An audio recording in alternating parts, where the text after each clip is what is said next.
As an artist, setting deadlines for myself to make sure I get projects done on time can be really hard, and this is how I do it. For a painting commission, I know I need to get it done 7 days before it needs to be delivered so that the painting will be dry. So I'm starting out with 7 days. If the painting is 3 feet by 5 feet, that's 15 square feet, and I know that's going to take me about 15 days to paint, so I have 15 days. It takes me 2 days to make an underpainting. When I get a commission, I like to give them multiple sketches of different options that they could have for the final painting, and then they can pick which one they like the most to decide on the final painting composition.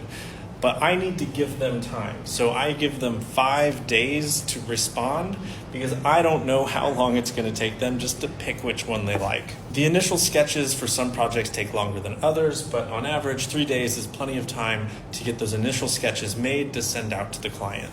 If I add these up, I end up with 32 work days. These are work days, not days of the week. These are work days. So if I know when my final deadline is right here, I can count back 7 days from that.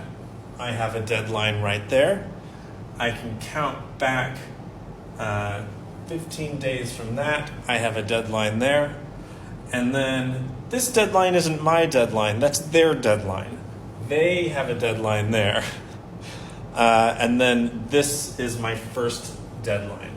So I have a deadline here, and here, and here, and here. So this 32 work days, that's like 6.5 weeks, but I need to have these deadlines along the way because if I miss this deadline, then I'm going to have to work outside of my normal business hours to hit this deadline. And if I miss this deadline, I'm probably going to miss this deadline.